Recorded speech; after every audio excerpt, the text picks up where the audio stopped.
तो कहानी है धुंध की वो रात। वो दिसंबर की रात थी। मसूरी की पहाड़ियों पर घना कोहरा छाया हुआ था। सड़क सुनसान थी। बस एक कार की हेडलाइट धुंध को चीरती आगे बढ़ रही थी। स्टीयरिंग पर बैठी थी आर्या, आंखों में आंसू पर दिल में आग। 3 साल पहले इसी सड़क पर उसने अपना सब कुछ खो दिया था। विवान विवान उसका कॉलेज लव था। दोनों का रिश्ता किसी फिल्म जैसा था, लड़ाई, हंसी और गहराई से भरा। वो कहते थे, अगर कभी मैं चला जाऊं तो मुझे ढूंढने मत आना, मैं वहीं रहूंगा जहां तुम्हारी यादें। पर 3 साल पहले विवान की कार इसी घाटी में गिर गई थी। शव तक नहीं मिला। सबने कहा एक्सीडेंट था, और आर्या का दिल कहता था कुछ तो गलत है।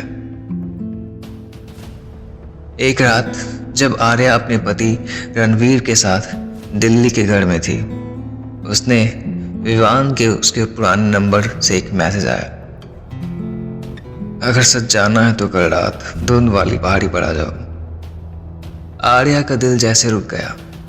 उस नंबर को उसने सालों पहले डिलीट कर दिया था, पर आज वो फिर से जिंदा हो उठा। वो रात भर सो नहीं पाई। अगली शाम बिना किसी को बताए वो अपनी कार लेकर मसूरी की उस पहाड़ी पर निकल गई। हवा में वही ठंडक थी, वही सन्नाटा।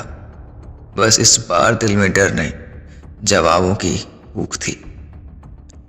जगह पर पहुंचकर उसने कार रोकी। सामने सिर्फ सफेद धुंध थी और उसके बीच में एक परछाई। धीरे धीरे वो आकृति पास आई। काले कोट में एक शख्स, चेहरे पर नकाब और हाथ में वही घड़ी जो विवान की थी। आर्या चीख उठी, कौन हो तुम? वो मुस्कुराया, जिसे तुमने मरा हुआ समझ लिया था। आर्या की सांसें थम गई। वो आवाज वही थी, विवान। विवान ने कहा, मौत सिर्फ दिखाने के लिए थी आर्या। जिसने मुझे मारने की कोशिश की वो अब तुम्हारा पति है, रणवीर। आर्या के पैरों के नीचे जमीन खिसक गई। रणवीर? वो इंसान जिसने उसे विवान की मौत के बाद संभाला, शादी की, सहारा दिया। आर्या फुसफुसाई, तुम झूठ बोल रहे हो। विवान ने एक वीडियो क्लिप दिखाया। खाई के पास रणवीर और 2 आदमियों की रिकॉर्डिंग, जहां वो विवान की कार को धक्का देते नजर आ रहे थे। आर्या की आंखों में अब आंसू नहीं, खून उबल रहा था। विवान बोला, मैंने 3 साल रणवीर का हर कदम देखा है। अब वक्त है उसके खेल को खत्म करने का, और इसमें मुझे तुम्हारा साथ चाहिए। आर्या बोली, अगर वो मौत चाहता है तो अब उसे जिंदगी से डर लगना चाहिए। दोनों ने प्लान बनाया।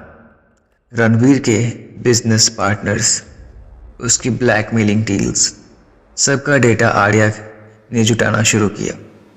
वो अब आर्या पत्नी नहीं, एक आग बन चुकी थी। अगले कुछ दिनों में रणवीर को अजीब अजीब मैसेज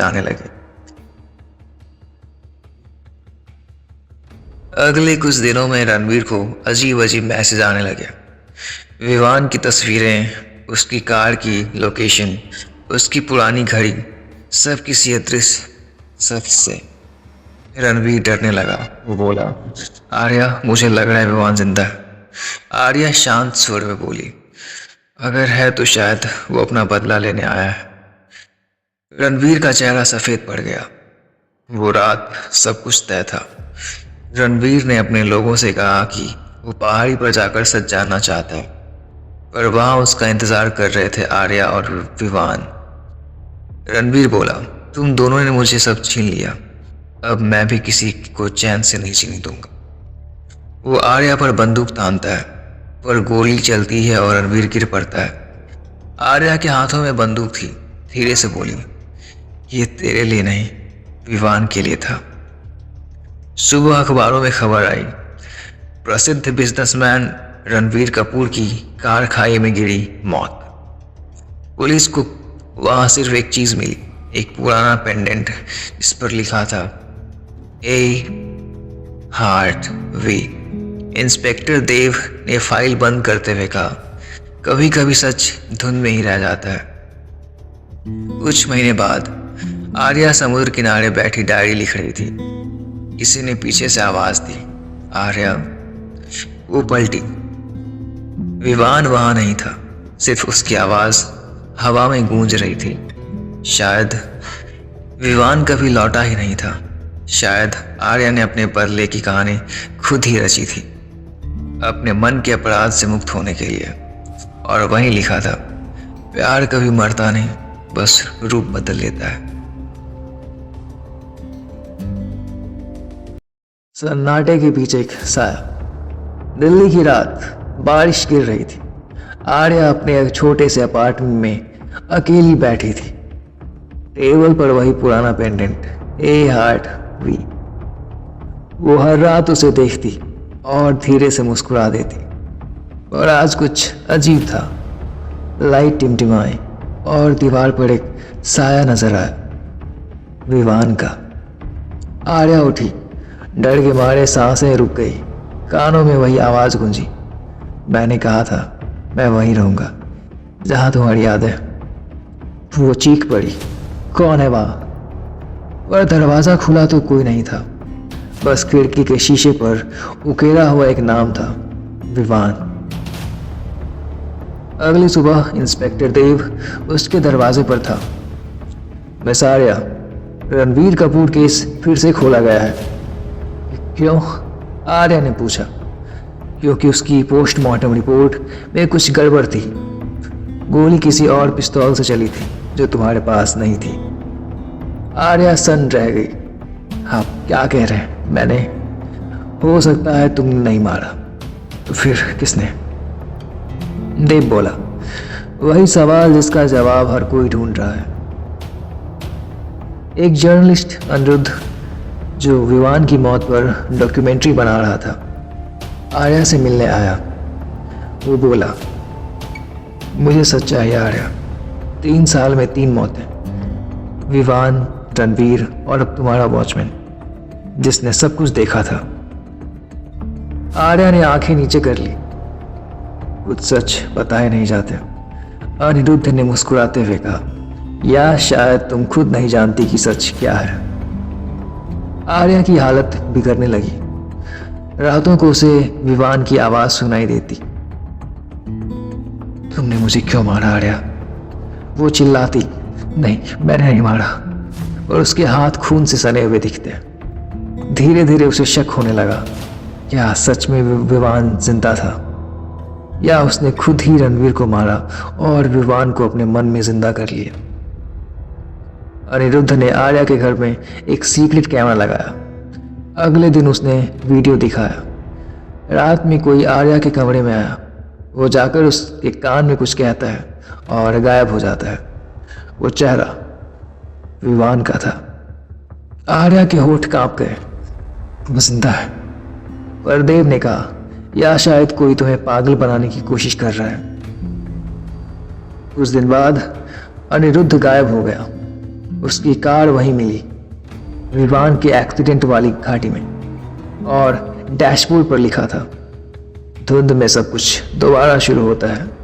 आर्या टूटने लगी।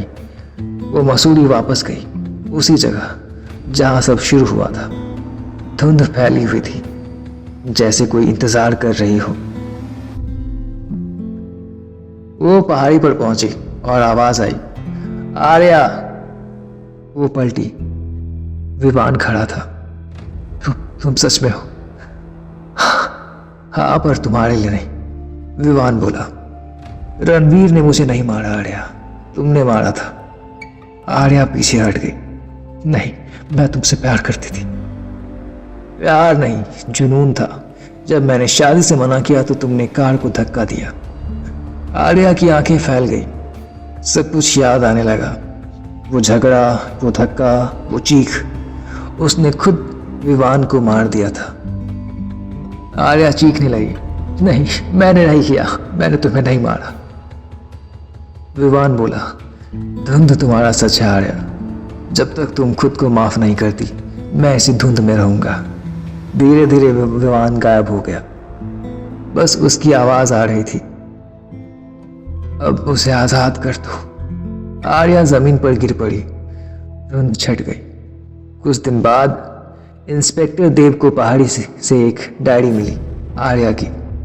उसके आखिरी शब्द थे, प्यार पाप नहीं होता, पर जब प्यार में मौत शामिल हो जाए तो उसे भगवान भी माफ नहीं करता। नीचे बस एक लाइन, मैं अब उसी धुंध में जा रही हूं जहां विवान मेरा इंतजार कर रहा है। कहते हैं धुंध कभी खत्म नहीं होती, बस जगह बदल लेती है, कभी आसमान में, कभी दिल में। मसूरी पुलिस स्टेशन में इंस्पेक्टर देव राणा अपने डेस्क पर बैठा था। उसके सामने रखी थी आर्या की डायरी, वही डायरी जो उसकी लाश के पास मिली थी। पहला पन्ना खुलते ही एक लाइन चमकी, अगर कोई इसे पढ़ रहा है तो समझो धुंध अब तुम्हारे आसपास है। देव के रोंगटे खड़े हो गए। वो पढ़ने लगा। आर्या ने लिखा था, विवान कभी मरा नहीं था, या शायद मर गया था, पर जो लौटा है वो विवान नहीं था, वो कोई और था। वही चेहरा, वही आवाज, और कुछ अलग। देव ने माथा पकड़ा, क्या मतलब दूसरा व्यक्ति? तभी उसके असिस्टेंट ने कहा, सर एक इंटरेस्टिंग बात है। विवान मेहरा का जुड़वा भाई राघव विदेश में था, पर 3 साल से कोई रिकॉर्ड नहीं। देव बोला, राघव? शायद वही धुंध के पीछे का सच है। कुछ दिनों बाद देव ने राघव को ढूंढ निकाला, गोवा के एक रिहैब सेंटर में। राघव टूटा हुआ इंसान लग रहा था। देव ने पूछा, क्या तुम विवान के भाई हो? वो सिर झुकाकर बोला, हाँ, और मैंने ही आर्या को उस रास्ते पर भेजा। देव हैरान, क्या मतलब? राघव ने कहा, विवान मेरी मौत बन गया था, वो सब कुछ पा गया था, करियर, प्यार, आर्या, और मैं बस एक उसकी परछाई। जिस रात एक्सीडेंट हुआ, मैंने उसकी कार की ब्रेक वायर काटी थी, पर वो गिरा नहीं, बच गया। उसने मुझसे कहा, अब मैं तुम्हारी तरह जीऊंगा राघव, और गायब हो गया। देव चौंक गया। तो जो लौटा वो विवान नहीं, राघव था। राघव ने आगे कहा, मैं आर्या से मिला विवान बनकर। मैंने उसे यकीन दिलाया कि रणवीर ने विवान को मारा, ताकि वो रणवीर को खत्म कर दे। वो प्यार में अंधी थी, और मैंने उसका बदला अपने लिए इस्तेमाल किया। देव की सांसें थम गई। मतलब रणवीर निर्दोष था?